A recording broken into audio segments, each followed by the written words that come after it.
Hello, everybody. So today's an exciting day because we are going to finish our run through of the Haggadah. We've been exploring, which is to say, reading from the beginning to the very end, getting to know every little piece of the Haggadah, so we're totally prepared for Passover. And now today we are going to finish it.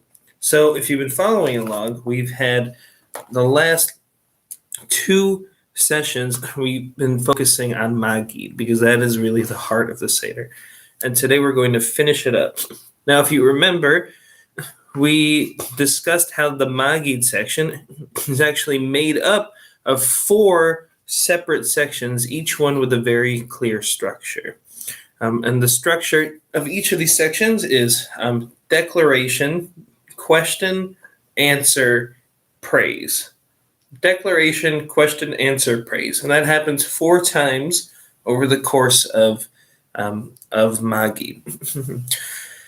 4, of course, is the most important number of the Seder. 4 questions, 4 children, 4 cups of wine. 4 is the number of Passover. And so same thing in Magid, there's 4 different tellings, if you were, of the story.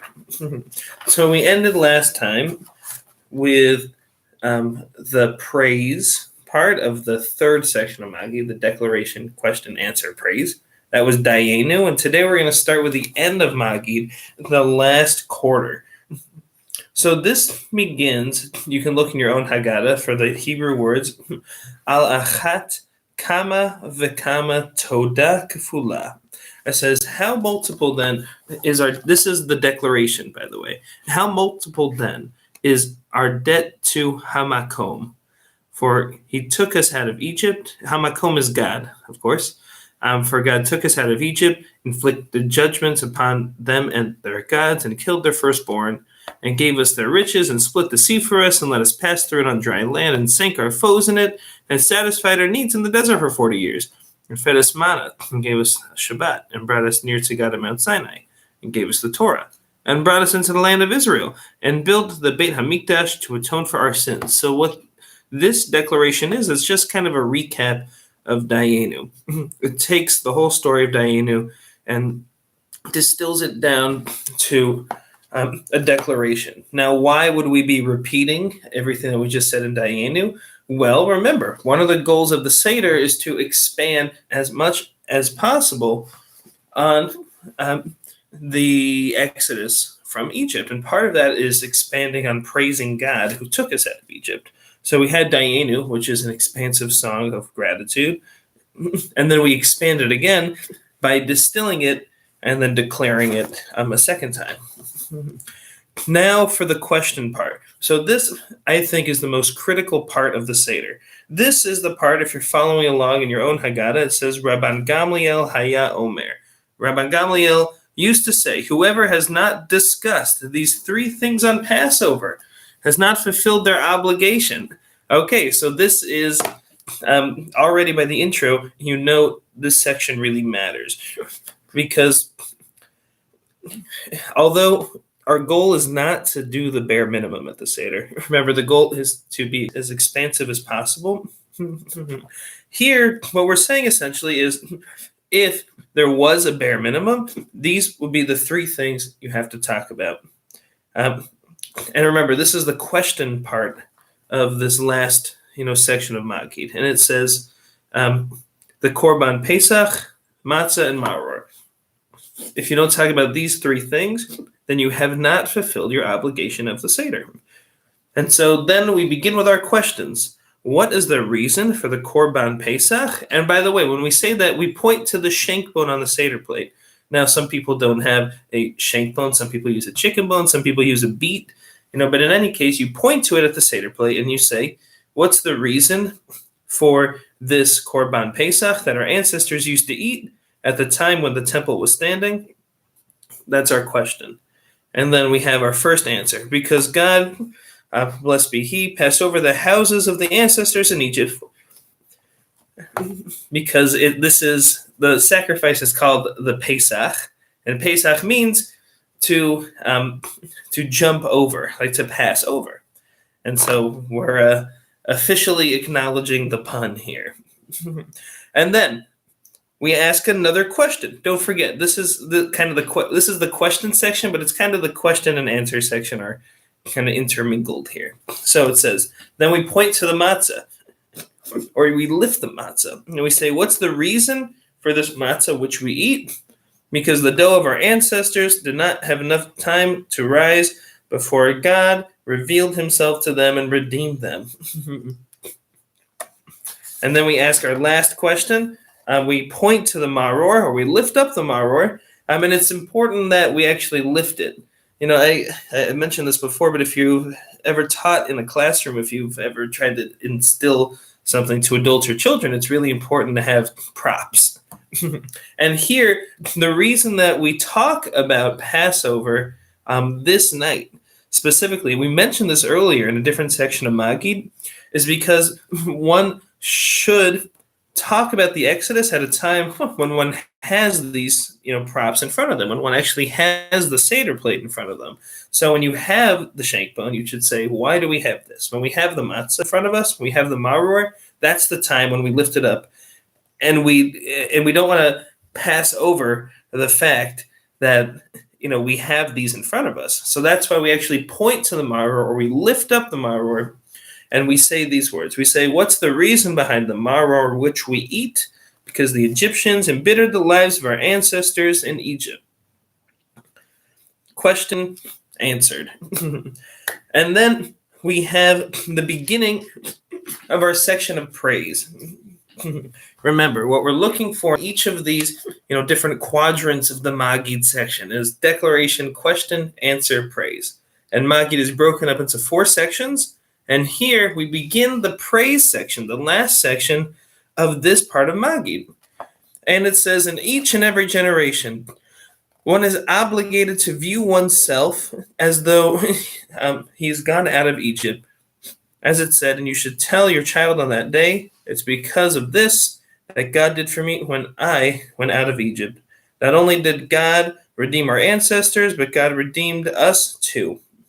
As it said, he took us out of there to bring us and give us this land, which he had sworn to our ancestors. So here I want to point out something very interesting about this section. In the Hebrew, it's B'chol dor vador chayav adam lirot et atzmo. In each and every generation, one is obligated to see oneself as if they went out of Egypt. And you can imagine, what that does to somebody if they actually imagine themselves as having been redeemed. That feeling of having come from nothing and, having their whole life be a gift from God is not an insignificant way, to move around, in life.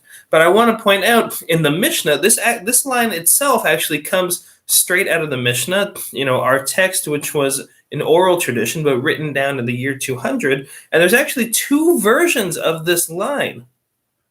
2. So the first one says, in each and every generation, chayav adam lirot et atzmo. A person is obligated to see oneself as if they left Egypt. But there's a second version of the Mishnah in a different manuscript, and it says, b'chol dor vador chayav adam leharot et atzmo. In each and every generation, one is obligated to present oneself as if they went out of Egypt.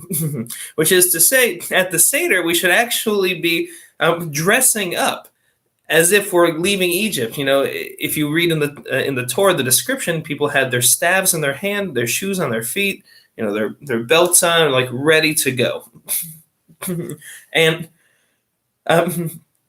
that is, there are some Seders where people do, come to the Seder with their, sticks as if they're like ready, to go out of Egypt, as if they themselves have just come out of Egypt. And I think here, when you present yourself a certain way, then you see yourself a certain way. And at the Seder, even we can try to live out both values. When we are reclining, we are, in a sense, expressing that, we went out of Egypt, we were slaves, and now we're free. Every time we drink, wine or we eat the matzah, we recline to express our freedom. And that is part of, this goal of laharot et atzmo, to present oneself as if they left Egypt.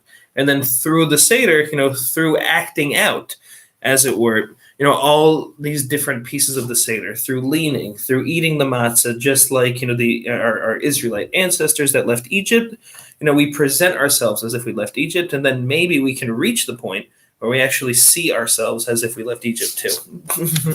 So that begins the praise section, and then even more explicitly, we continue with praise. So we cover the matzah and we raise a glass, because that's what we do when we're making a toast.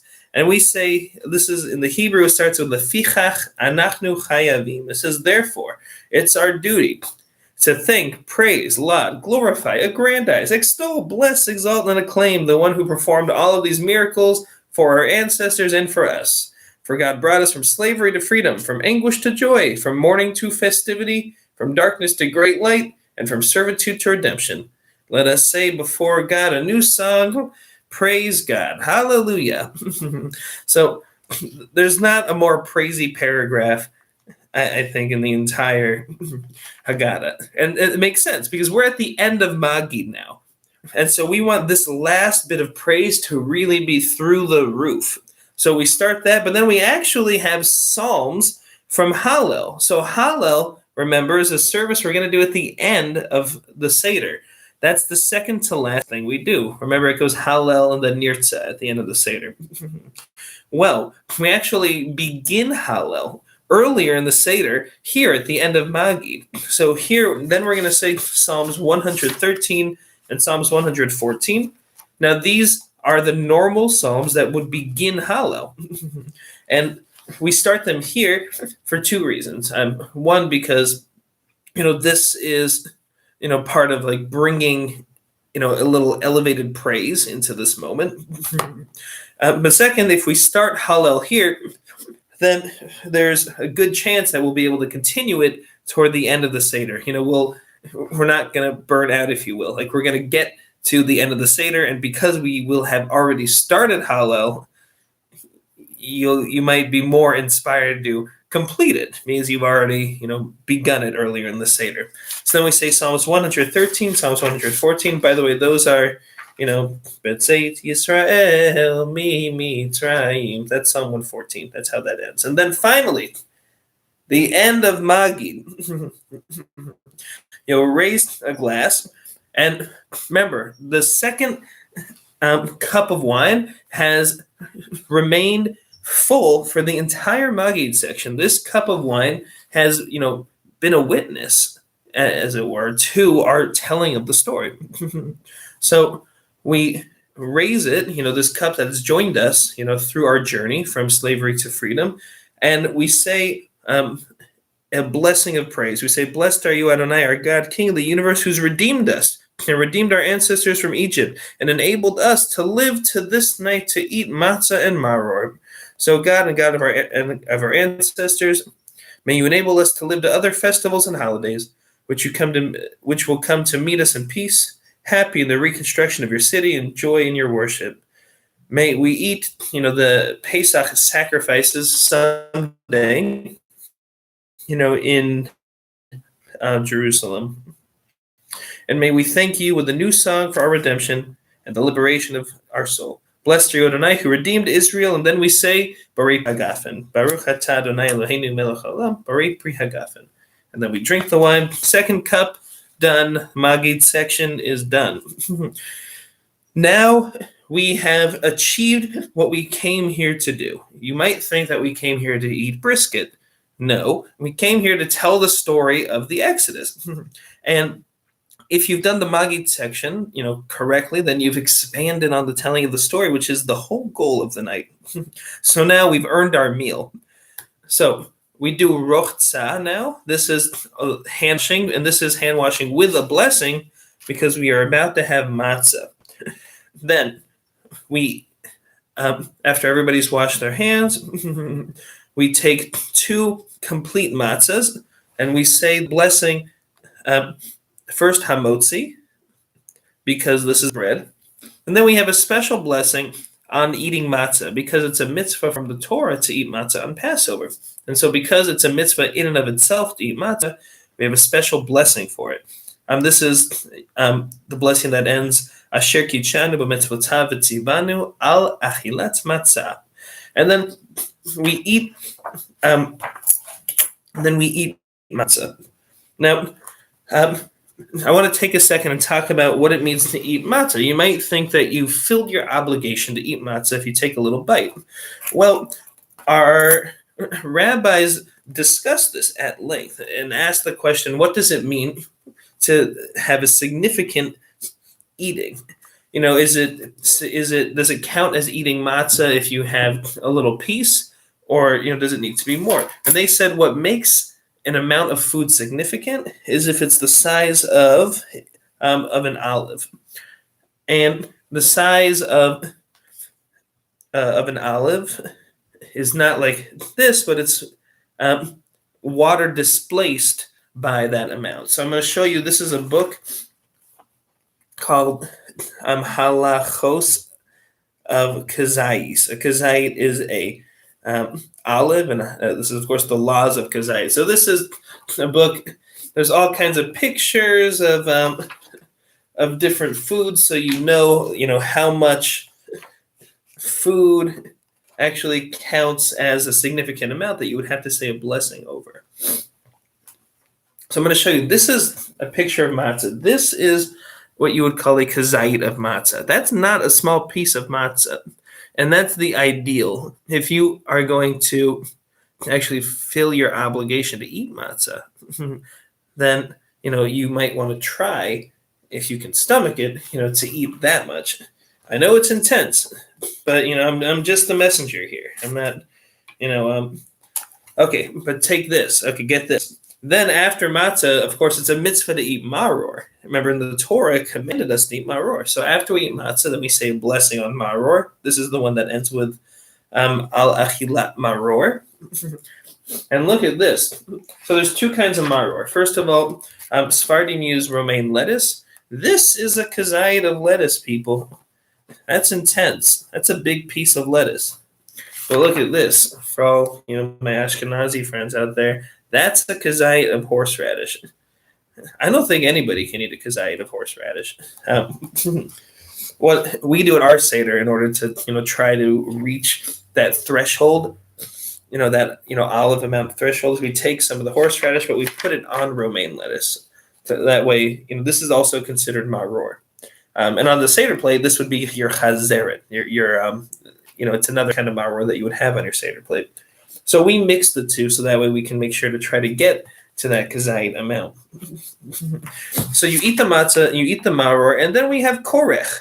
This is our matzah maror haroset sandwich, a sandwich which I don't think anybody really wants to eat. It's not a great sandwich, but why do we eat it? So I'll read it here. In every Haggadah, you'll see these words. Zecher lemikdash kehillel. Commemoration of the Beit Hamikdash according to Hillel. This is what Hillel would do when the temple was in existence. He would join the Korban Pesach, the matzah and the maror, and eat them together to fulfill what's written in the Torah. Al matzah umerorim yochluhu. So in the Torah, it says you should eat the Passover sacrifice with matzah and maror. So, of course, we don't have sacrifice, but in order to try to eat matzah and maror like our ancestors did when the temple stood, we still make this sandwich. We take the matzah and the maror, and we put haroset on it too. And by the way, haroset was also part of the cuisine, the Passover cuisine, 2,000 years ago when the Seder was was just being formed. So in order to try and eat it, the matzah and maror like our ancestors, we make it into that kind of sandwich. Then we have our delicious meal, and then there's just a few more steps of the Seder. Tzafun, Barech, Halel, Nirtzeh. So Tzafun is the Afikomen. The Afikomen, remember, was the larger part of the middle matzah from the beginning of the meal. And it's kind of beautiful how the beginning of the meal, is now tied into the end of the meal. Like there's a really nice, circle that's been made here. And that completion of the circle is twofold. It's completed in the sense that this is the matzah that we began the meal with. It's also completed in the sense that this is the broken piece of the matzah that completes that middle piece of the matzah that we broke off in the beginning. So it's really a kind of completion here, and a wholeness that's created when we find the Afikomen. We look for the Afikomen because a major theme of the holiday is seeking and finding. There's a midrash that God sought out the people of Israel in Mitzrayim, in Egypt, and in the desert. And so in the same way that God looked for the children of Israel, we look very carefully, for all kinds of things. First, we look for chametz before Passover starts. We look in every little, cabinet, every drawer. We look in places that we would not have otherwise, at any other time of year. And then there's another looking and finding with the Afikomen. This is another celebration of, looking and, seeking out different parts of our homes that we would have, typically ignored. I'm talking a little bit about this tomorrow for the Siyum for Ta'anit Bechorot, for the fast of the firstborn, so you might hear it a second time. But, there's a concept that God is called a makom, of course, on Passover, and makom means place. And so a lot of Passover is about discovering one's place, beginning, with looking for chametz, but then continuing through the Afikomen, because through the Afikomen, one finds out, like one rediscovers different parts of their homes that they would have forgotten. Backs of shelves, underneath furniture, these places which are part of our makom, which typically go ignored. We find the Afikomen, everybody eats a little piece of the Afikomen, and then that should be the last bit of food anybody has for the night. Then we pour our third cup, and we say Birkat Hamazon. Now, the cup for Birkat Hamazon isn't, special to Passover per se. Even on Shabbat or any time we're saying Birkat Hamazon, there are those who do it over grape juice and over wine, even on a normal weekday. But that's what that third cup is. It's pouring for Birkat Hamazon. We pour it in the beginning. We say Birkat Hamazon, and then at the end we drink it. And then we have our cup for Elijah. So one has, of course, their extra cup on the table. They pour it, and they open the door, and we have this paragraph. So if you're following along your Haggadah, you can find the Hebrew words after Birkat Hamazon, right before Hallel. We say, Shfoch chamatcha al hagoyim. Pour out your wrath upon the nations who do not know you, and upon the kingdoms who call not upon your name. For they have consumed Jacob and laid waste his dwelling. Pour your fury on them, and may your rage overtake them. Pursue them with anger and obliterate them from under God's skies. So we know kind of where this paragraph comes from, in the sense that, our freedom, we were only able to be free from Egypt after God, punished the Egyptians with plagues. And part of being a Jew is knowing and living with the fact that there's persecution, there has been persecution, and, you can't really take it for so long without, feeling a sense of anger. So I think that's how this got into the Haggadah, which, there's a real hope here that, maybe we'll be free. Maybe those oppressors, like the Egyptians, who tormented us for, hundreds of years, that story ends, don't forget, leaving Egypt, with the Egyptians, drowned at the sea. God, in a midrash, is not pleased that, these Egyptians had to die for the Israelites to be free, but there's also a sense that they brought this upon themselves. So here too, this paragraph, has, that, added sense of God's anger and God's fury, which does, exist, which we, may, have experienced at one point, and which we may have seen, at one point. So we open the door for Elijah because this, Elijah's story is this. There was a point where Elijah was completely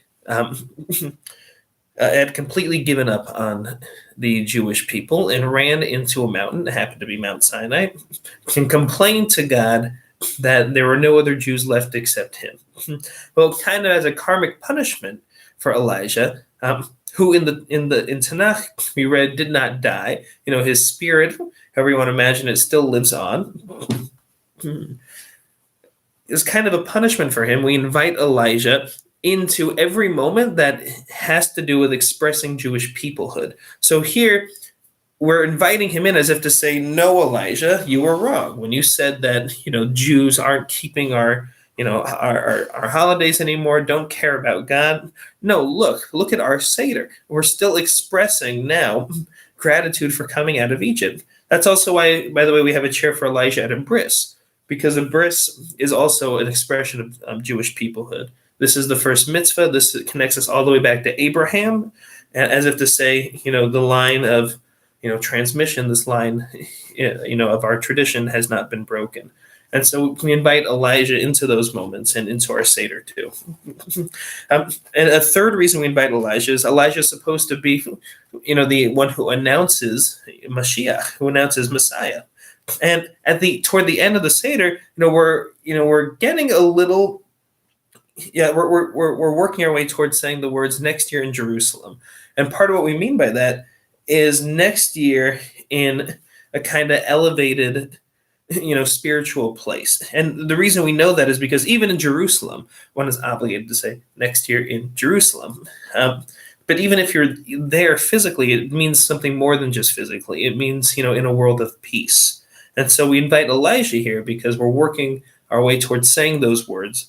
And in order for that to actually happen, to have a real, Passover in a world of peace in Jerusalem, Elijah comes first and announces that it's coming.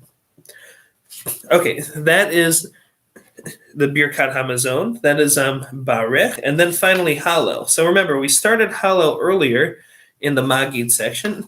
I'm not going to go through every psalm of Hallel, but this is a typical Hallel service that's going to happen in synagogue for the rest of the holiday, and happens on our Rosh Chodesh, on all the other holidays. The Hallel service here, it's just different because we do it at night at the Seder. Typically, we don't do a Hallel at night. And also Hallel there's a few added psalms at the end.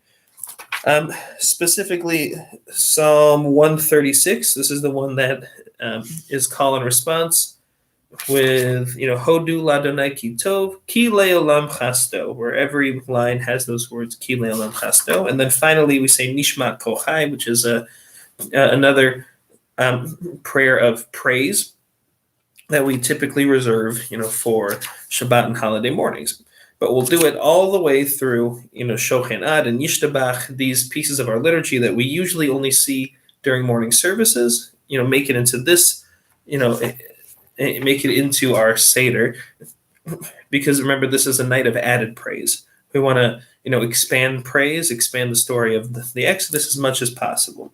And then, I failed to mention that our fourth cup of wine is poured in the beginning of Hallel, and it sits there and it bears witness to us praising God, this expanded praise through Hallel, and then we drink it at the end.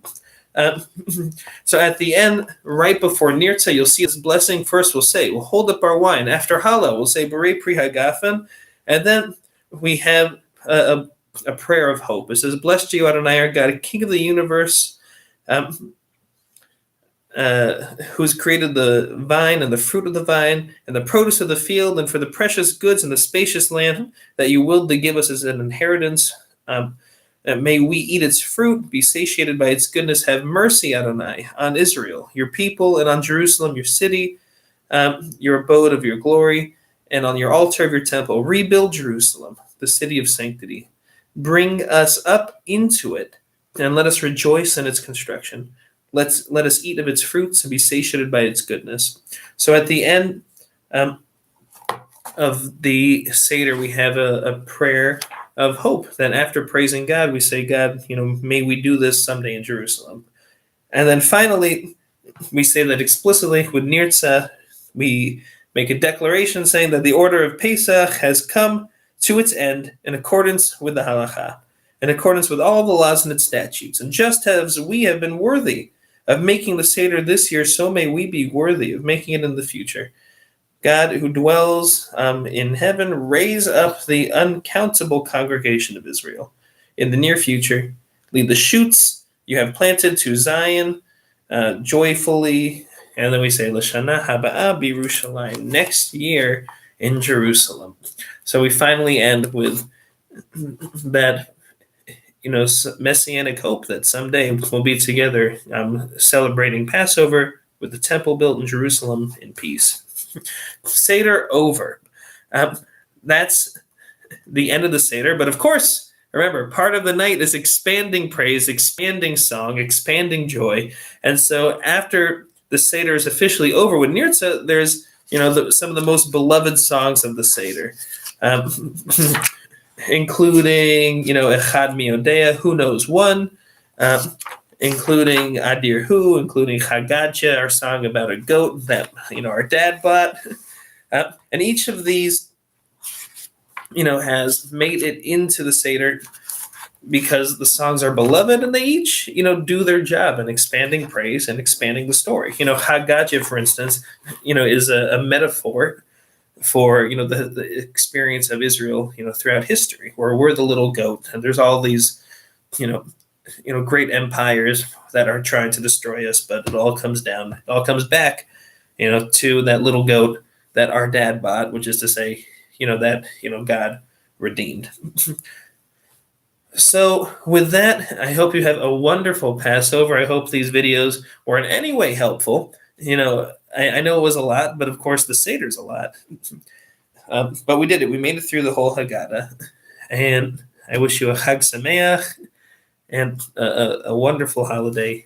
And I look forward to celebrating, God willing, many more in person, not just, over Zoom and YouTube in the future. So Chag Sameach, everybody. Have a really sweet Passover.